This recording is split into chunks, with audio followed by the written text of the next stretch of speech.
Welcome, everyone, to Inside Talent Special Edition powered by Match 2. My co host today is Elaine Orler, and our guest is Steve White.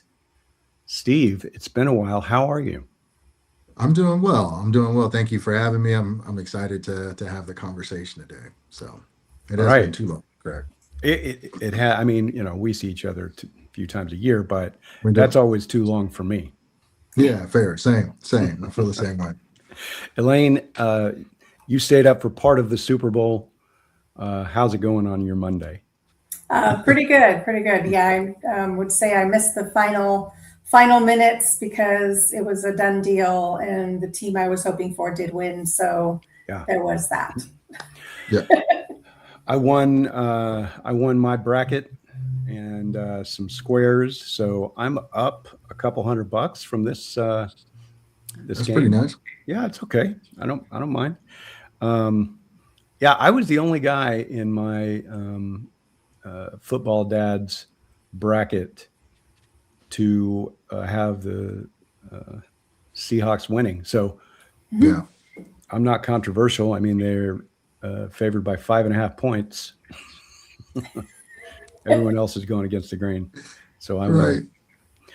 Right. All right. So Steve has been a longtime friend, supporter of the TalentNet Live community almost from day one, and has done some amazing things. I think when you and I first started hanging out, you were at Lockheed, and you've since done It, it all was kinds even of fun before that. things. It was even before that. I was at Pier One Imports That's when we right, first started. Yeah. Pier Yeah. One. Yeah. Yeah. Yeah, and uh, while how things change.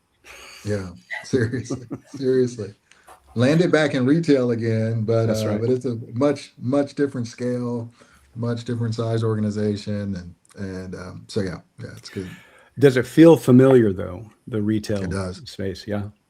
It does. And then in talent acquisition, right? I think people put a lot of weight on like how things are different industry to industry. And I don't think there's like, we shouldn't spend too much time on that, right? I think that there are moments, right? There are certain spaces within TA, like executive TA versus high volume TA. Those things end up like creating the differences and those distinctions in our space.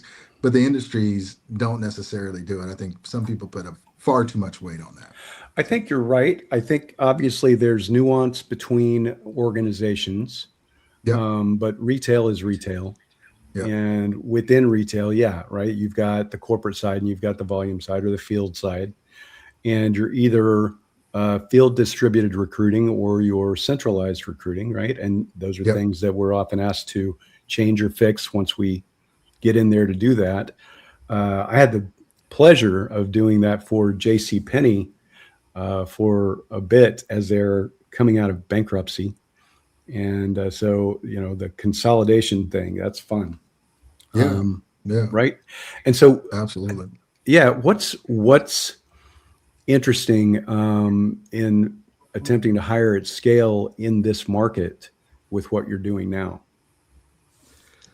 Can you repeat that question again, Craig? I'm What's sorry. what's interesting in attempting to hire at scale Oh, in this market with what you're doing right now at Sam's Club?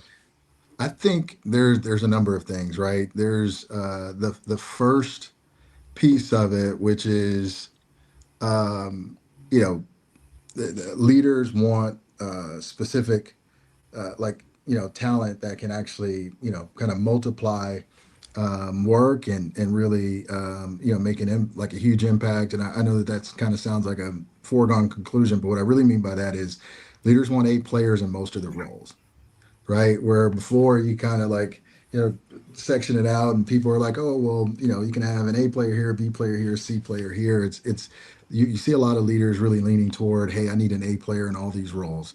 And so what ends up happening there is that like trying to do that at scale, and depending on the situation, if you're in an organization that is no longer remote, that's in office, right, it creates complexity because in our situation we're in Bentonville, Arkansas, so we've got to raise awareness from an employer brand perspective on the area here. and ensuring that people know that, there's people always say there's two types of Arkansas. And so you've got Bentonville, Arkansas, then you've got the rest of Arkansas. And so like, what is this area like, and how much has Walmart done to really change the area? And then there are the aspects of, the fact that there are legitimate skill shortages, and the labor shortages ends up, kind of really demonstrating itself, or showing itself pretty significantly when you start to look at hiring at scale also. And so in our situation, we start to see a lot of, the pools get tapped pretty quickly on very hard to fill positions where critical Right. skills may exist, and people are trying to hire that same talent all, across, different industries. So Yeah, I really appreciate what you said too, because it's not so much the brand recognition. People understand and know the brand, but it's the right. location recognition. So your whole recruitment pitch and storyboard that you need to create in order to get talent to migrate there is different than other large metropolitan areas where there's probably more talent available to just commute Yes. versus truly transition, relocate.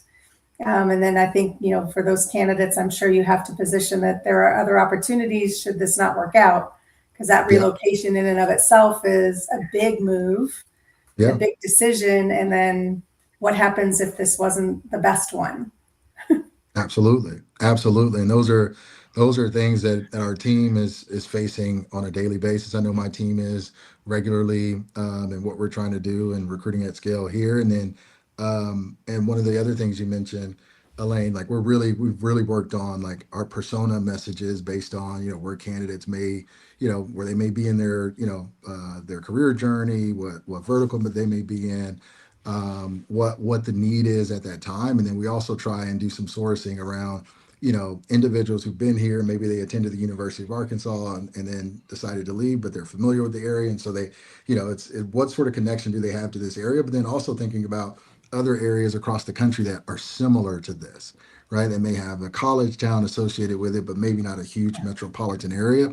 And so like Columbus, Ohio is one that comes to mind. It also has a significant retail, sort of industry, right, going on there. So those sorts of things, right, where the Ohio State is really the biggest thing in Columbus, Ohio, but then you've got limited brands and all those other brands that have existed there for many years. And so like, how do we start to tag on those sorts of things to attract individuals to this area, right, when they've been in an area very similar to it, so they don't feel as uncomfortable, right, making that Yeah. transition.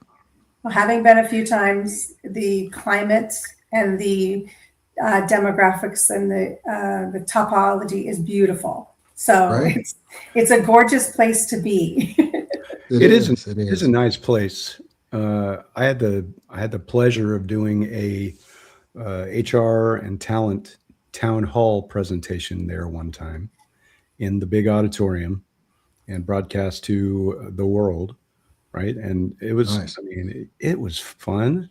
It was. The people are great. I mean, there's a really high caliber of, at least, in the TA space there, of people working at that location. Um, and there's a lot of fun things to do around there, but it's not, even for you and I and Elaine, it's not necessarily a simple commute, right? It's a flight, not a drive most of Yeah. the time. Yeah. Yeah. And, but you have other areas where there's high retail bases, North Carolina, and like you Yeah. said, Ohio, where people are kind of used to this now. And it's not, I mean, the people that want those jobs are in that space for a reason. Yeah. But yeah, but like high end buyers, VPs of procurement and things like that they're hard to attract. I mean, it doesn't Yeah. matter, right? Doesn't matter. Absolutely.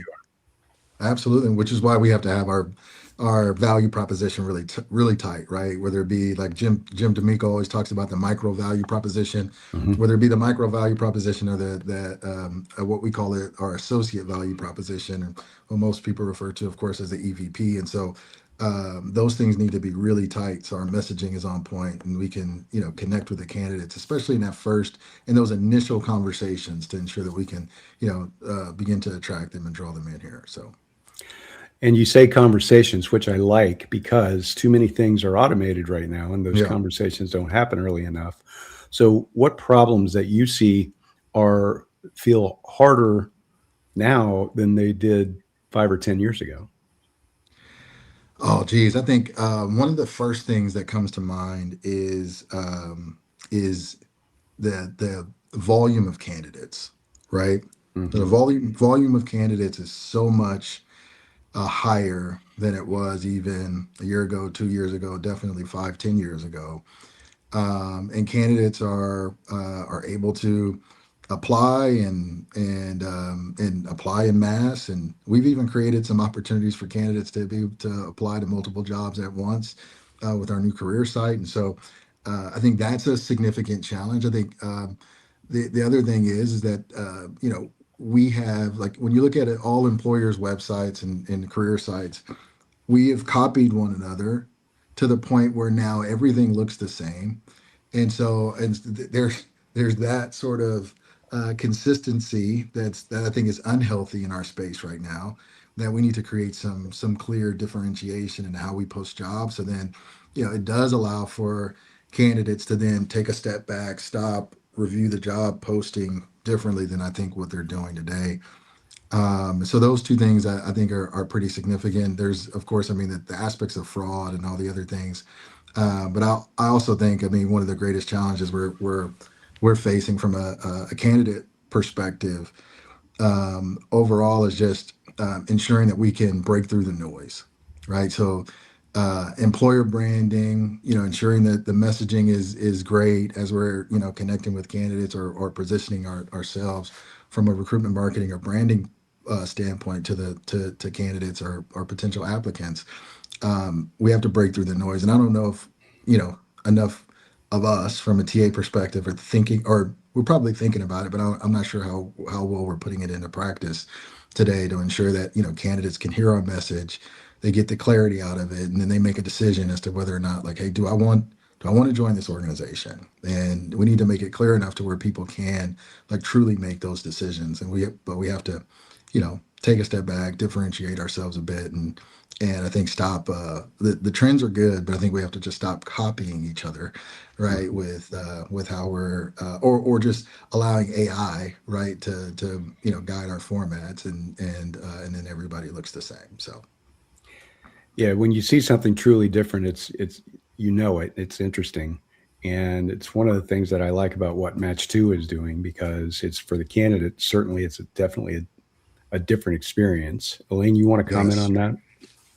Well, yeah, and I think about just that volume management you were talking about, and it's the masses applying to multiple jobs. But the reality is, do we know if that's the right fit for them? Are they able to vet the job requirements against their own resume in such a way that they can see how and where they might match to a better job? And that's really yeah, what we're focused on, is making sure that when they're spending the time and energy to apply to an opportunity, that it's the best fit opportunity, which our intentions are that the recruiters on the flip side are then able to value that content from that candidate in such a way that they're a stronger fit to move forward versus the noise. And we could only talk about, I'm sure you guys are inundated with the bot applies and the mass tooling that happens today that candidates are getting their hands on, yes, and ways to break that behavior in order to make sure that you're getting the value. yes, yes, Yeah, and so I think about uh, we focus a lot on being efficient, right? And occasionally, and Steve, Jim D'Amico talks about this. We're going to shout out to Jim D'Amico multiple times today. absolutely, There has absolutely. there needs to be some friction, right? Some friction is important, some human piece of that, because at some point, efficiently breaks scale, Yes, right? Because overload of candidates, certainly not enough human touch to have some friction. If I can just apply to 100 jobs and there's no friction and I never talk to a human, I don't would I really expect to get a job? I mean, I don't. It just seems like such a scattershoot Right. and not nearly focused enough, and nothing from the company. You know, I apply to jobs all the time. That's what I do Yeah. for work, right? I'm leak testing the system, and it's mostly a bad experience. I'm just Right. going to say, right. So, where is the tension right now between speed, quality, and compliance? Because we've got all this automation, but I mean, we're also seeing a lot of lawsuits. Yeah. Yeah. It is so true. And if I could piggyback on kind of pointing back to match two, and this is, I mean, a true story, right? When some recent news came out, Yep. Elaine and I were texting each other because it was like, hey, this is exactly what match two is solving, right? Some of the information about candidates not having visibility to how they're being scored, right?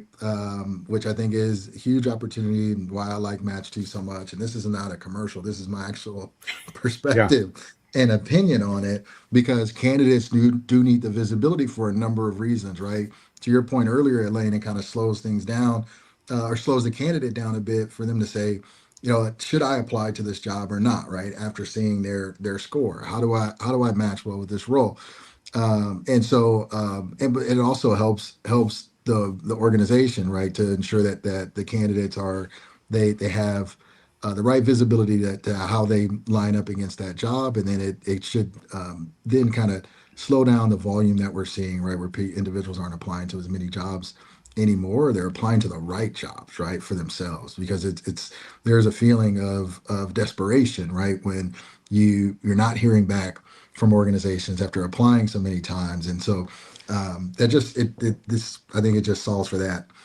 It's a huge opportunity there, and I'm sorry, I digress a bit, but where you talk about efficiency, Craig, I'm not sure if I froze or not. We You're talk back. about efficiency, and I think some of the aspects of like a candidate experience, and I think we're seeing that the candidate experience doesn't usually break at volume, in my opinion. It breaks at handoffs, right? And so we're trying to like we've worked to put so much technology into place to really serve those sorts of things, but the moment a candidate goes from you know the human to just an item in queue, Mm-hmm.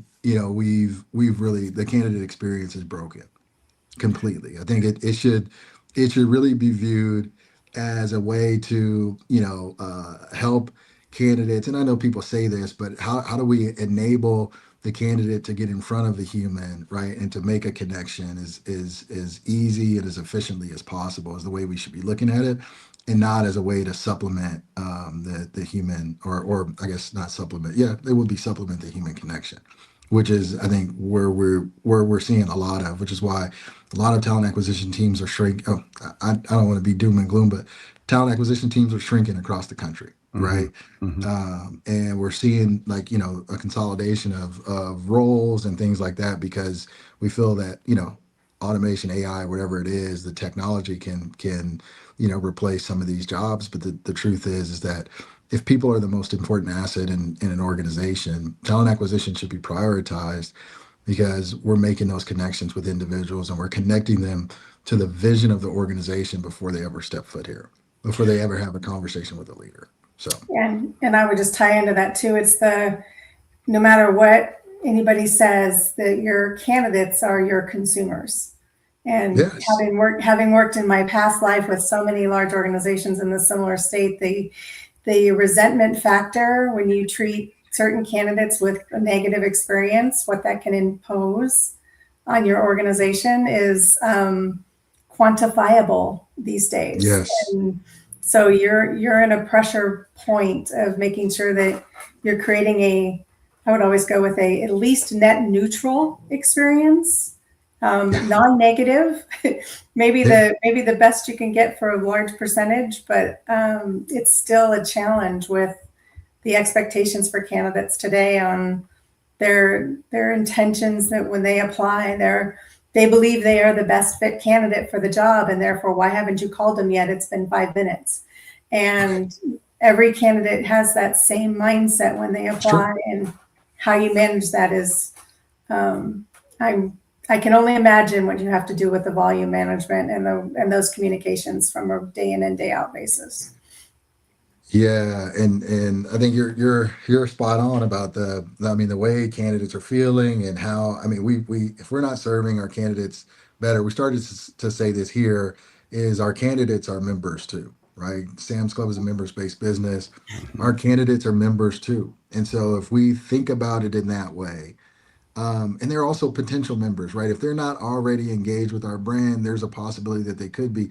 And we should create an experience for them throughout the hiring process that makes them want to be.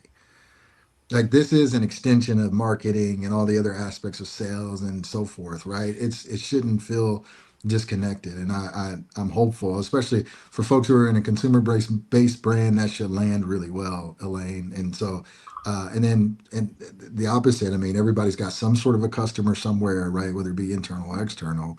And we should be thinking about it in that way. At least from, just from generally being good humans, right? And thinking about hiring humans, right, Craig? I mean, I think we take the human element out of it too often. And I think from a talent acquisition perspective, we've got to start saying things differently. Like, we always talk about candidates and applicants, and we need to say, sir, these people, you have 4 people in your Mhm. queue, right? That's You right. need to, it's so hopefully will change the narrative or the perspective of the leaders. But So, yeah, this and the whole hiring humans bit is about, yeah, automation can help recruiters have time to right. do the relationship thing, which is what they're supposed to do, Yeah. right? And so we like that, and you're not going to cause compliance issues with scheduling automation and answering No. questions and things like that, right? So, but I think as employers, sometimes we forget to explain to the candidate what the process should look like, what the hiring process is for us, right? And we assume everyone knows, but candidates don't. They really don't necessarily understand what's supposed to happen. So expectations aren't always set well up front. And you've seen that from both sides, I think. Yeah, absolutely. And I think my team and I have been talking about this recently. Like, how do we work towards setting expectations with hiring leaders and the candidates? And I think from a talent acquisition standpoint, there's some groups who do that really well. We see that, and some of those groups win candies, right? And Yeah. but there's a lot of teams and a lot of recruiters, a lot of TA leaders who don't we don't do that, right? We don't set expectations with the leaders, which then sets up a really good candidate experience, and then setting expectations with candidates to ensure that they know what to expect going through the process.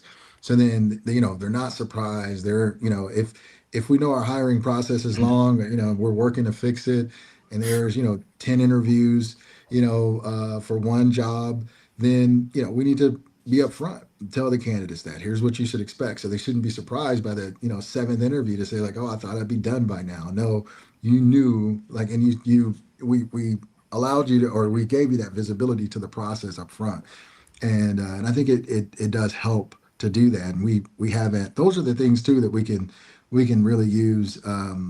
Whether it be whatever tools, technology, or whatever to help us with, right? To help us, create that visibility, or to write those notes, whether it be generative AI, or you're leveraging some technology in the applicant tracking or CRM to be able to provide iterative messages to candidates. But the human connection we shouldn't just be eliminating. So I digress on that point really quickly, but I do feel like the setting expectations key is critical. It's something that we're working on right now within our organization, because we oftentimes don't set expectations with hiring leaders or candidates, and then if we're not doing it with hiring leaders, it's going to set the candidate up for a bad candidate experience. If we're not doing it with the candidates, then the candidates don't know what to expect going throughout, and then they have a negative experience. And then we have to think about that, a good candidate experience is the start of a good employee or associate experience. And so we need to start creating that so we can add value to the business long term. I think fixing the leader side of things is tougher, right? I mean, It is. adjusting hiring manager and leadership behavior is one of the toughest change management obstacles in any organization. It is. It really is, because people feel comfortable with what they're doing, right? They feel like, hey, I've done this for whatever length of time, or I've seen this done, read this, just this is the right way to do it, worked at another place and they did it really well. So this is the way we do it. And so yeah, adjusting that leader behavior is critical, but it's paramount that recruiters, TA leaders lean into like seeing those adjustments happen, because if we don't, then we're certainly setting ourselves up for failure long term within the hiring process, and we definitely set the candidates up for some level of misalignment. We've had some, there's some I've seen or I've read, I should say, reviews about different interview processes and different companies that I've worked for. Read them here too, and when a candidate doesn't know what to expect, they share it, right? They're like, hey, I didn't know what was going to happen. I didn't know what the next steps in the process were. And they're very clear about it. They're very vocal that it's a frustration for them. And so, we need to lean into the hiring manager behavior so we can really help to, shape the candidate experience so much more effectively. So, Elaine, I've heard you have a hot sports opinion on this before about attempting to share lovingly with hiring managers the data that shows that maybe they're not doing things as well as they think they are. Yes, in multiple cases. And I think my first premise on this one is I stopped calling them hiring managers because It's a myth. they're business managers that have to do hiring. that's so And good. even when you think about telling the candidate you're going to meet with a hiring manager, well, that implies something. So it's starting to really recalibrate what their role and expectations are, and then how to measure and monitor those behaviors. And I think it's we're in TA full time, and our managers are not. So the more tools that we give them to be successful in the time that they're investing in this, and again, it's to their benefit, and that's always Yeah. the reminder. This is these are the people that you're interested. You need this head count for a reason. So participation has to be shared. It has to be collaborative in those ways. And it's but give a recruiter 20 hiring managers that hire that they have to manage, as well as the thousands of candidates they're managing, and all of a sudden it's a very daunting task. Yeah. I like that distinction too. Managers that hire versus hiring managers. I think that's so Right. important. So I've got to Yeah. take that. They're in that job because they were good at their old job, right? They're not necessarily trained well on either thing. It's true. Right? So true. Yep. So And true. And I think if we're going to be good partners, and we're asking them to be invested in the TA process, we should be telling our TA teams to be equally invested in their process, right? What is the business doing? What is this hiring manager's real, problem? What has he promised to deliver? And, what kind of headcount is he going to need to do it? And how do we help that? Yes. Yes. And we talk about it here. Every rec is a business problem to solve. Right. Every time the business opens a position, they're signaling to us that we need to go solve a problem. Whether this is to backfill someone who was solving another problem in the organization, what is it? If it's a new role, right? Because we're going after new business, whatever it may be. Like, it is a business problem to solve, and we need to like really lean in, understand the business. We should be embedded in the business regardless, That's right. because we need to know everything that's happening across the business to really be able to add value to it. And I think when we're not there, we may not understand the real value that talent acquisition adds to an organization when we don't do those things. I think if when I am in leadership roles in TA, I've always thought, okay, I'm not asking for a seat at the table. I'm going to assume the posture of a CFO or an operations leader, right? Because I think that the function is equally as important. It's Yes. just, it's not.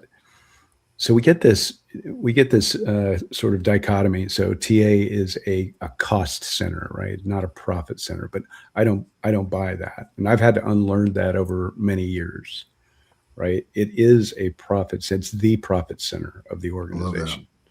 You can't do sales without salespeople. You can't That's deliver right. without delivery people, right?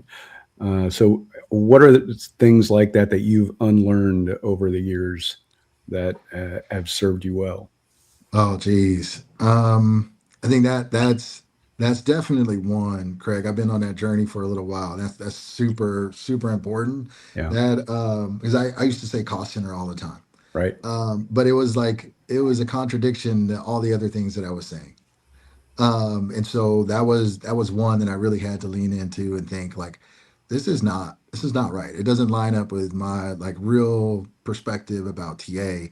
And people do see us as a cost center when we should be. I mean, we help to drive profit in the Mm-hmm. organization. To your point, um, that one's key. I think the other is just kind of navigating around some of the things related to like where like and I mentioned some aspects of employer branding earlier.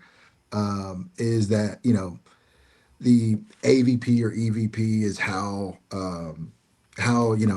individuals experience the brand, and it's the only way I've heard it before people experience the brand. I think I know I talked about Jim earlier and his perspective around micro value proposition. He's really shaped my perspective on this, Mm-hmm. is really thinking about the micro value proposition, because people take like people, of course, they work for organizations, but they come to work for leaders, right? And they come to solve problems. And so like we need to really be thinking about how we can hone in on what the micro value proposition is in each role that we're recruiting for, each group that we're recruiting for, because oftentimes people will take a position to solve a complex problem, right?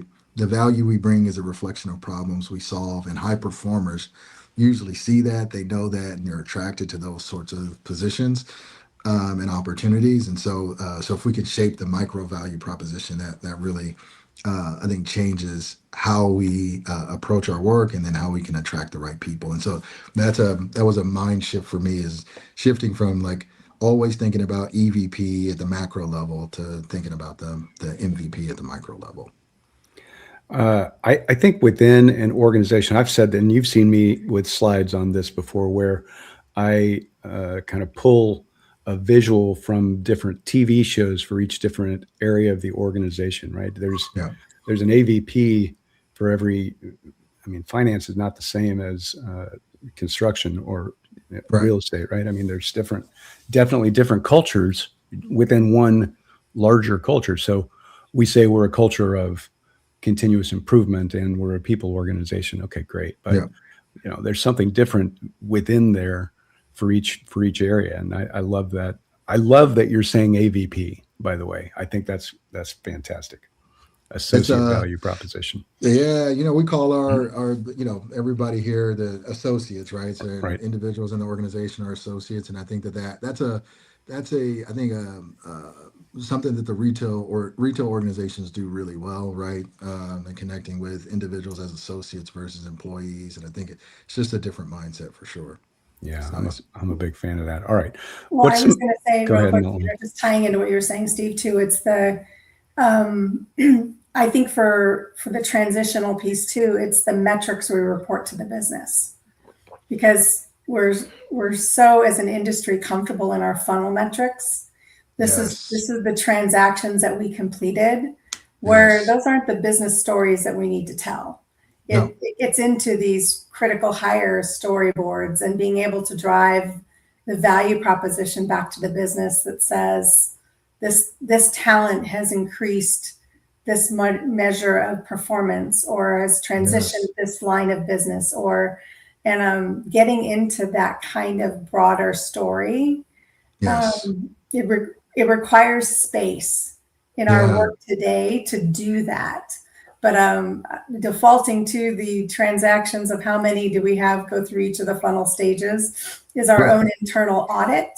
But how we transition to those better business stories, I think, are going to be a big shift that we're going to need to continue to make in order to continue to have credit as far as a discipline in an industry is concerned. Absolutely. Absolutely. I love that. All right, Steve, what's some advice you would give a first-time head of TA? Um, we talked about some of it already. Get to know the business, right? Mm-hmm. Like connect. get to know the business, know everything you can about the business.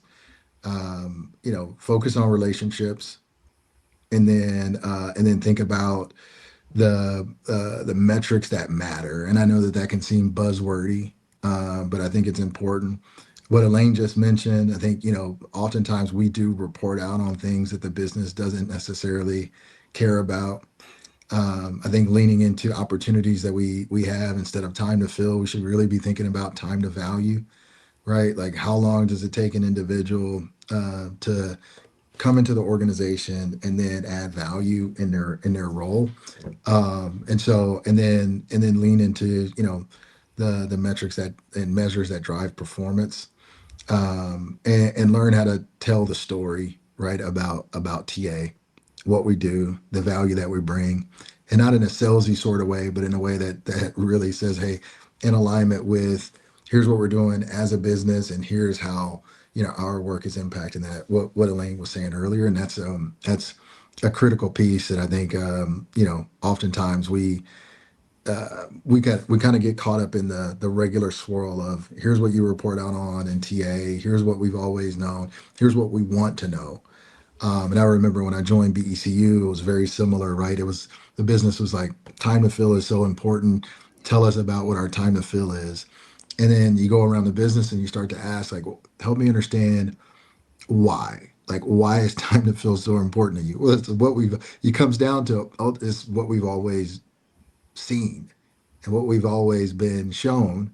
And so now it's important to us because we feel like it's supposed to matter. And so we took the organization on a journey to kind of shift what was important, from a TA perspective, and then really leaned into like how our quarterly business reviews and monthly business reviews with the business was really focused on what mattered most to them. Like, what did you tell us about your business strategy, and then how are we impacting that?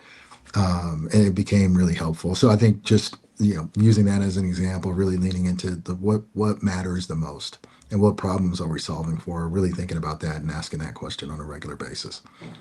I like it. I like it very much. All right. Some rapid fire questions to close us out. This is the Right. fun section, Steve. Okay. All right.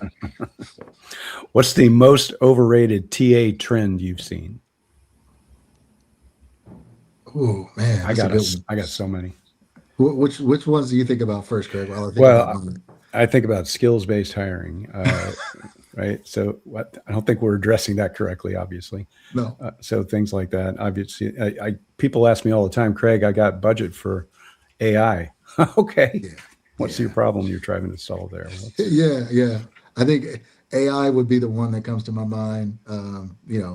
Is like it is super overrated. I think in a lot of ways. I think we're over indexing for what we feel like it can replace long term, or what we think we can replace jobs. Going back to that, and it it shouldn't, right? We shouldn't be able to replace jobs the way people are thinking with it. So no, I think AI for me. I think I'm with you on skills based hiring too, because it'll never land. It feels like it just feels it It's just just, it's feels just like marketing, right? I mean, haven't yeah, we yeah. always hired for skills? It's just Exactly. it's ridiculous. Yeah. All right. What's the best TA advice you ever ignored and later realized that that was probably good advice? You know what? I try not to ignore a lot of advice, and this is not just me saying that. I think Right. I try not to ignore a lot of advice, but there have been moments, right, where I've gotten some advice, and I'm like, I probably was a little slow to put it into practice. And it's probably something I would think. I mean, just some things going back to some of my conversations with like Jim D'Amico again, where Jim was like, "Hey, you really need to start looking and thinking about peripheral recruitment, and some things around IP targeting and so forth." And I've delayed on some of those things, and it's not just the concept, but I think the thinking about the acceleration, the impact that it can have on the team and the work. It's we started doing some of it at BECU, started leaning into it here, but it took me a while to get around to Jim's advice there, and he's right about it. It's an area of TA that most people aren't leaning into. It's an opportunity for intelligence that I think we're missing out on. So I think so I'll throw one too. in there, Craig, which Go is ahead. the one that I've worked with the most in my past consulting career with clients is not everything has to change. And the reality that That's a when good one. somebody new is coming into the position, all of a sudden everything has to be disrupted. And the answer is not really. That's a It's good one. picking and choosing what needs to change. But this mindset that I'm here to disrupt everything, it was Yeah, is somewhat of a mistake. that's really good. That one's really good. I like it a lot. And I feel like I've seen this, we've all seen this. A leader comes in and feels like that's the only way they're going to move up is to disrupt everything. And I've never liked that. I'm always about how can I help, not what can I change, right? Yeah. There's low hanging fruit in your first 60 days of any job, obviously, that you're going to try to do something about. But beyond that, let's try to understand what's working first. Yeah, Yeah. for sure. All right. So last topic, Steve, you go to a lot of conferences, as do Elaine and I, obviously. What are they getting right these days at conferences, and what are they getting wrong? I think where we're getting wrong, I'll start with that if that's okay, Yes, is going please. back to AI, right? There's so many sessions that are like so focused on AI. Some of them are, focused on tools. Some of them are focused on, what feels like theory. And the shifts. I get we have to be ready for those things, but it's just way too much. It's far too much focus on AI. We've got to shift that for sure. Mm-hmm. I think the last several conferences that I've been to, what we have gotten right is I think that there's opportunities for connection. The conferences that I've been to, you got like opportunities for smaller groups, connection, things like that, which I know conferences have always done. I just think we need to lean into it more. Craig, this isn't a commercial for TalentNet, but I think that there's always like the one I like, the format there, but I think the connection and opportunity that you get at TalentNet. I met people at TalentNet. Heck, I met Charney for the first time at a TalentNet event, right? Yeah. And we became friends ever since. And so I think that the opportunities that are created for connection, we need more of those. We need more of we need more practitioners speaking at events. And I've been at some where I've seen some of that, really pick up. I think, the opportunities for connection is really where I've seen it, become a win. And in the conferences where I've seen more practitioners, I think it's really helpful, right? To be able to hear the real world stories and the practical information about what's going on in the space and what people are dealing with. Because sometimes it makes you feel like, okay, like we need to pick up the pace. And sometimes it makes you understand that you're not as far off or as crazy as you thought you were. So 100%. I love it. I love all of this. Steve White, great guest, great friend. Appreciate your insight as always. Where can people connect with you? LinkedIn is the best place to connect with me. If you just search Steve White and probably put in a couple of things, either talent acquisition, Sam's Club, or whatever it may be, I'll pop up. And I don't have any like real presence anywhere else. It feels like and barely there. So yeah, ping me on LinkedIn and message me directly if you have any perspective, thoughts, disagree with anything that I said. Always love that. So I always tell the team like healthy tension is good. So I'd love to hear differing perspectives too. So Love that. Elaine, final thoughts? No, this has been great, and love that we're all in the same DFW network and neighborhood.